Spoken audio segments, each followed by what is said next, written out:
வேட்பாளர் நேர்காணலுக்கு வந்திருக்கீங்க. வாங்க, வணக்கம். யா ஐயா எங்கேருந்து வந்திருக்கீங்க?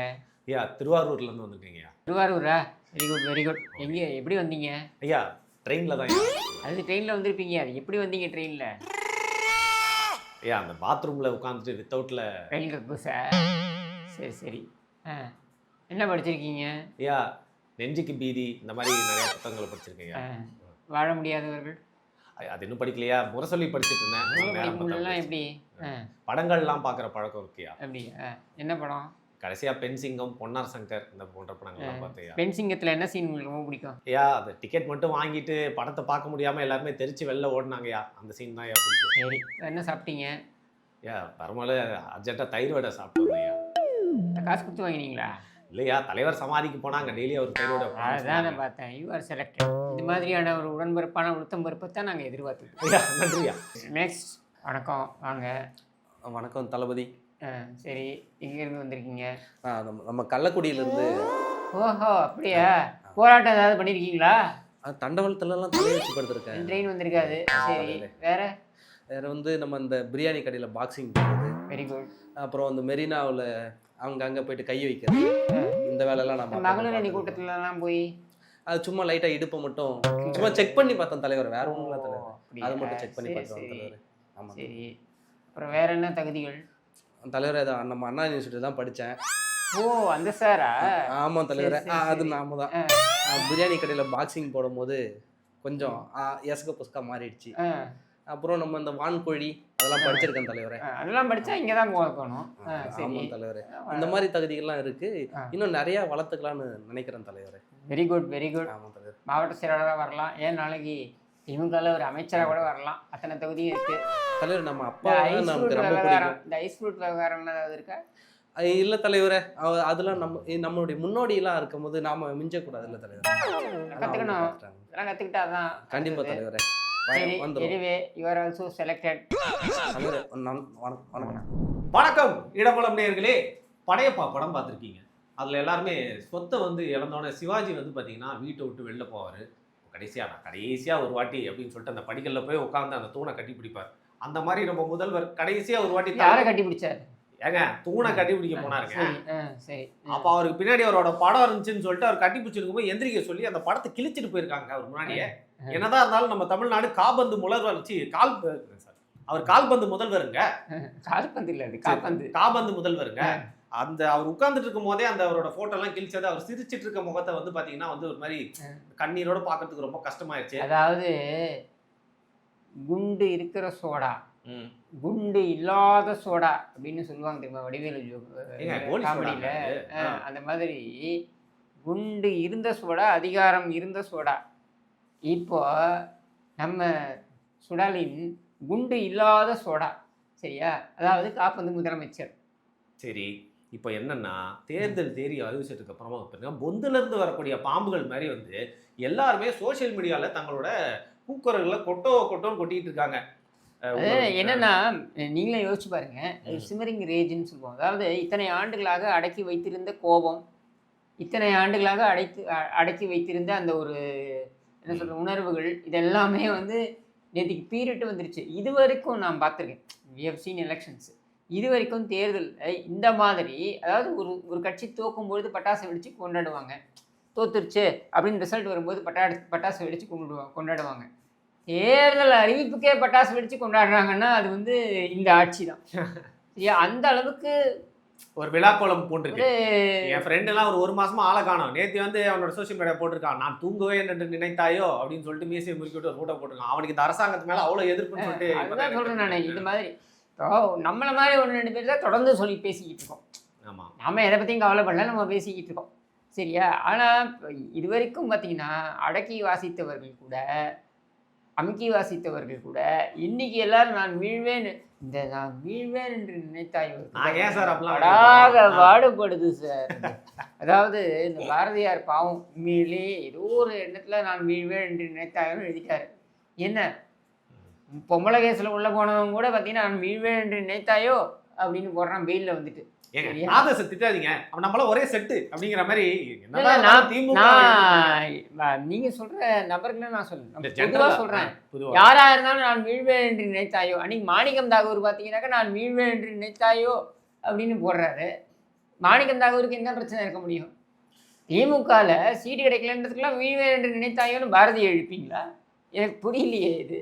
ஏன்னா தமிழக மக்களுக்காக ஏதோ பிரச்சனைக்காக நீங்க போராடி, திமுகட்ட போராடி மல்லு கட்டி, தமிழக மக்களுக்காக உரிமைக்காக போராடி நீங்க வந்து அவமானப்படுத்தப்பட்டு நீங்கள் வீழ்வேன் என்று நினைத்தாயோன்னு சொன்னீங்களா?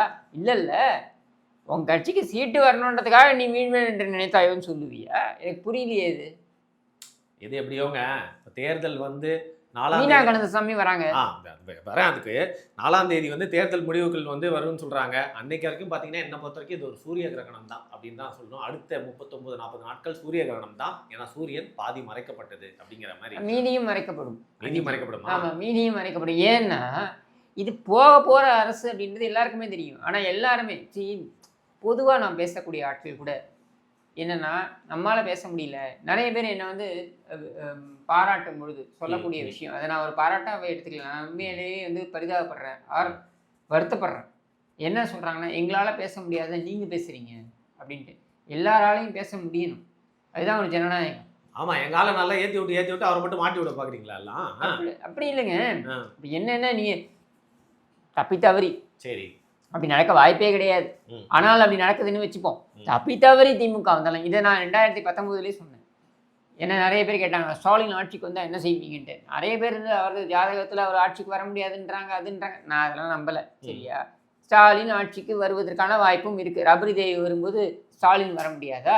வரலாம். ஆனால் வந்தால் என்னை பற்றி பிரச்சனை கிடையாது. மிஞ்சி மிஞ்சி போனால் நீ என்ன ஜெயிலில் வைக்க முடியும், இல்லை தாக்குதல் நடத்த முடியும், கேரக்டர் அசாசினேட் பண்ண முடியும். அதை கடந்து உச்சகட்டமாக கொலை செய்ய முடியும். இதை மீறி எதுவும் பண்ண முடியாதுல்ல. இது தனிநபரோட போயிடுது, தனி கிஷோர்ன்ற தனிநபரோட அது போயிடுது. ஆனால் தமிழ்நாட்டுடைய நிலைமையை நினச்சி பாருங்க அப்படின்றத தான் நான் வந்து அன்னைக்கு சொன்னேன், 2019 சொல்கிறேன், இன்றைக்கும் அதை தான் நான் சொல்கிறேன். நீங்கள் வந்து எனக்கு என்ன இருக்க போகுது? என்னை பொறுத்த வரைக்கும் இந்த ஆட்சி போக வேண்டும் அப்படின்றத நாள் ஒன்றிலிருந்து சொல்லி கொண்டிருக்கிறேன். எனக்கு ஸ்டாலின் மேலே 1% கூட நம்பிக்கை கிடையாது, இருந்ததும் கிடையாது, இருக்க போவதும் கிடையாது. ஏன்னா கருணாநிதி வழி வந்து நீ எப்படி நல்லது பண்ண முடியும் மக்களுக்கு? அது வாய்ப்பே கிடையாது. அப்படின்னும் பொழுது நீங்கள்லாம் புரிஞ்சுக்கிட்டீங்க. இப்போ நீங்கள் புரிஞ்சுக்கிட்டீங்கன்னாக்கா நீங்கள் தான் முடிவு எடுக்கணும். 2 வயசு குழந்தையிலேருந்து 66 வயது இன்னைக்கு நம்ம பேசிக்கிட்டு இருக்க இந்த தருணம், இன்னைக்கு நியூஸ் பிரேக் ஆகுது சென்னைக்கு வெளியில். 66 வயது தருமபுரி 66 வயது மூதாட்டியை பாலியல் வன்புணர்வு செய்வதற்கு கூட்டாக இளைஞர்கள் சதி. எங்க போலீஸ் ஸ்டேஷன்ல ஒரு காவல்துறை, அப்புறம் ஒரு எஸ்பி, ஒரு காவல்துறை அதிகாரி, கோயம்புத்தூர்ல நினைக்கிறேன், ஒரு காவல்துறை எஸ்பி கிரேட்ல இருக்கக்கூடிய ஒரு அதிகாரி, ஒரு 45 வயது பெண் அதிகாரியை அவங்க வந்து அவங்களுடைய அறைக்கு கூட்டு வந்தே, அதுவும் கூட்டு வந்தது யார் தெரியுமா? இந்த கொடுமை என்னன்னா பெண் எஸ்ஐ கூட்டு வந்து விடுறாங்க. இது நம்ம ஒரு படத்துல பார்த்துருப்போம்.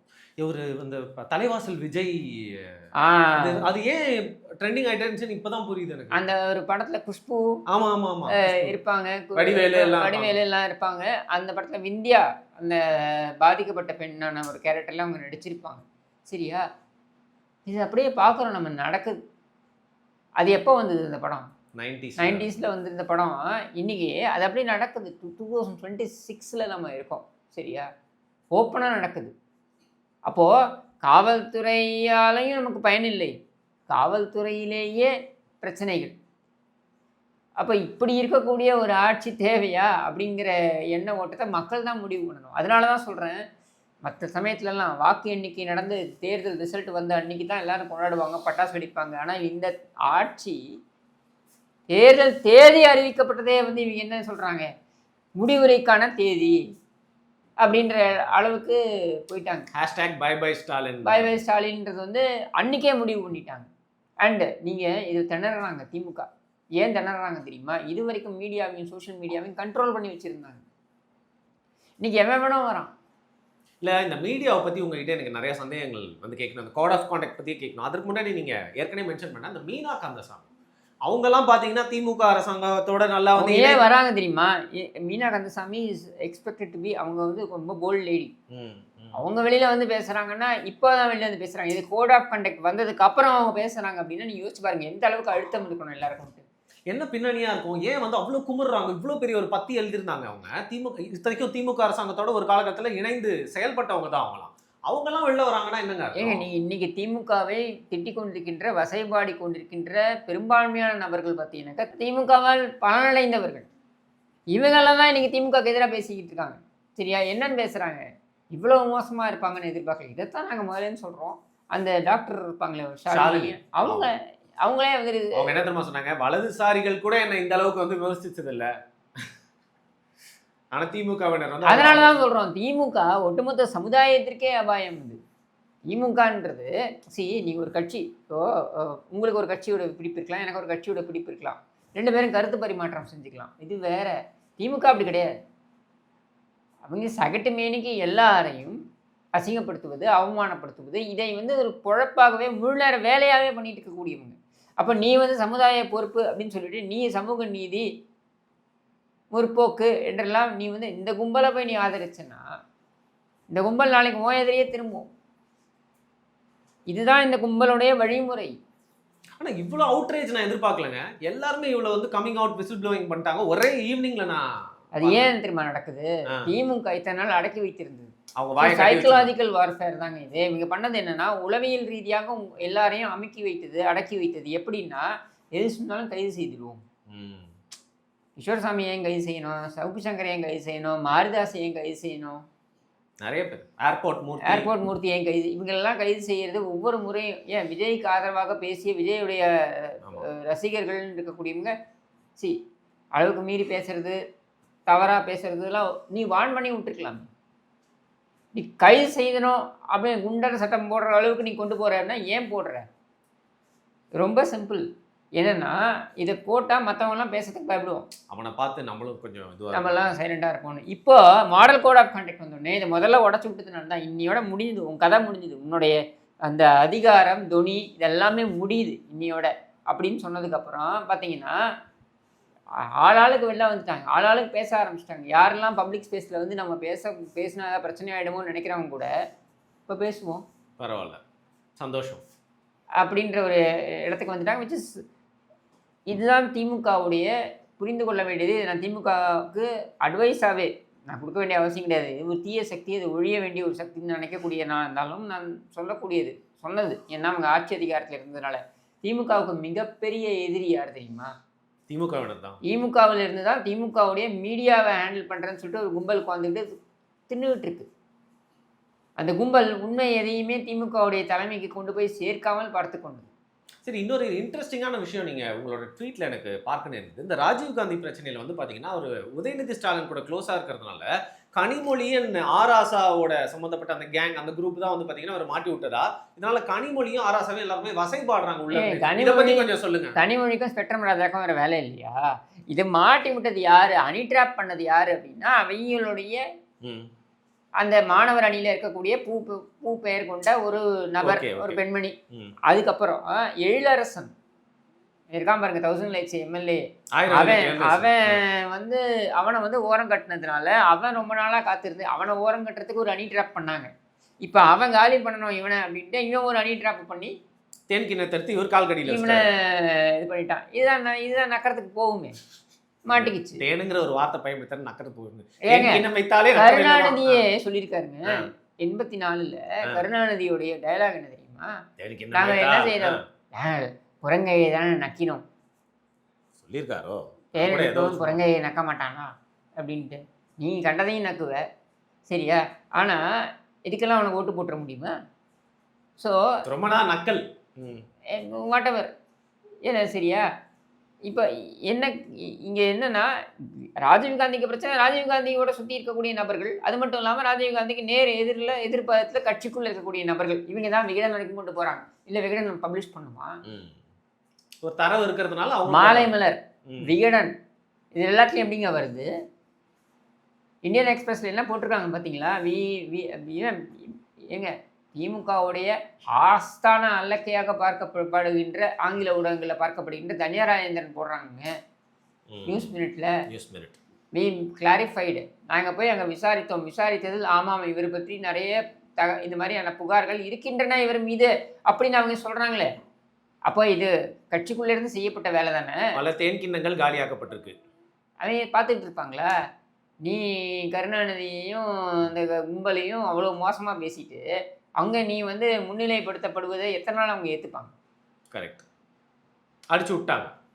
சரி, இப்போ மீடியாவை பற்றி நீங்கள் சொன்னீங்க. இவனால் மீடியா மேலே ஒரு இரும்பு பிடி வந்து திமுக அரசாங்கம் வச்சிருந்தது அப்படிங்கிறது it's an open secret. Almost 1-2 news சேனலில் தப்பித்தவரை தான் நியூஸ் பண்ணுறா உண்டு. இப்போ இந்த கோட் ஆஃப் கான்டக்ட் அப்புறம் என்ன மாதிரியான ஒரு பெரும்பாலான மாற்றத்தை நம்ம வந்து பார்க்க முடியுமா?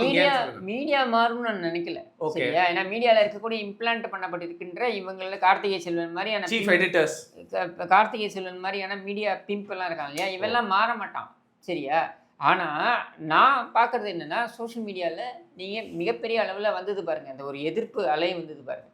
இது என்னுடைய ஒரு ட்வீட்டுக்கும் பார்த்தீங்கன்னாக்கா சராசரியாக வரக்கூடிய பார்வையாளர்களை விட, சராசரியாக விருப்பப்படக்கூடிய நபர்களை விட, தங்களுடைய விருப்பத்தை தெரிவிக்கக்கூடிய நபர்களை விட இன்ட்ராக்ஷன் லெவல் பார்த்தீங்கன்னாக்கா பன்மடங்கு உயர்ந்தது. 300% 400% உயர்ந்துச்சு. எல்லாருமே பயந்துட்டு கம்முன்னு வந்திருக்காங்க. அப்போது நீ எவ்வளோ அளவுக்கு அடக்கி வச்சிருக்க எல்லாரையும், நீங்கள் உங்கள் கண்ட்ரோலில் இல்லைன்னொன்னே எல்லோரும் வெளியில் வராங்க பாருங்க. இதுதான் உண்மை. சரி, இதை நான் வரவேற்கிறேன். நான் அவங்கள பார்த்து நீங்கள் இத்தனை நாள் பயந்துட்டு இருந்தீங்களான்னு நான் சொல்ல மாட்டேன். இன்றைக்காவது நீங்கள் வெளியில் வரீங்களே, இது தேவை. அடுத்த 30 நாள் நீங்கள் இப்படியே இருக்கணும். அடுத்த 30 நாள் இவர்களுக்கு எதிராக சிந்தாமல் சிதறாமல் நம்ம எதிர்ப்பை கொண்டு போய் சேர்க்க வேண்டும். அது மட்டுமல்ல, மிக முக்கியமாக பார்க்கப்பட வேண்டியது என்னென்னா, இவர்களை வீழ்த்துவதற்கு யார் தகுதி வாய்ந்தவர்கள் அப்படின்றத தேர்வு செய்து அவர்களுக்கு நம்ம வாக்களித்து இவர்களை வீட்டுக்கு அனுப்ப வேண்டும். சரி, இப்போது கடைசி கேள்வி உங்கள்கிட்ட கேட்க வேணான்னு பார்த்தேன். கொஞ்சம் கூச்சமாக தான் இருக்குது, இருந்தாலும் மனசுக்குள்ளே வச்சுக்கூடாது. உங்கள்கிட்ட கேட்கணும். அவங்க வராங்களா? அவங்க கூட இவங்களும் வராங்க. ஏங்க, அவங்களும் வராங்களான்னு சொல்லுங்க. அவங்க கூட இவங்களும் வராங்க, இவங்க கூட அவங்களும் வராங்க. எல்லாருமே சேர்ந்து எங்கே தான் போக போகிறோம்? ஏங்க, எல்லாரும் சேர்ந்து திமுகவை புதைக்க போகிறோம் அப்படின்றது மட்டும் உறுதி. வாய்ப்பு இருக்குது அப்படிங்கிறீங்க. அதான் நான் சொல்கிறேனுங்க, திமுக புதைக்கப்பட போவது உறுதி. இந்த ஆட்சி, நான் திமுகன்றதை இந்த ஆட்சியை சொல்கிறேன், இந்த ஆட்சி வீட்டுக்கு அனுப்பப்பட போவது உறுதி உறுதி உறுதி. சரியா? மக்கள் நம்ம முடிவு செய்ய வேண்டியதுலாம் ஒன்றே ஒன்று தான். நீங்கள் வந்து இன்னும் 30 நாளுக்கு நீங்கள் தான் எஜமானர். 5 ஆண்டுகள் ஆடின ஆட்டம் இருக்குது பாருங்கள். 30-40 நாள் நீ தான் எஜமானர். இன்னைக்கு நீ உன்னுடைய ரோலை ப்ளே பண்ணலன்னா காலத்துக்கும் நீ வந்து அவங்களுக்கு அடிமை.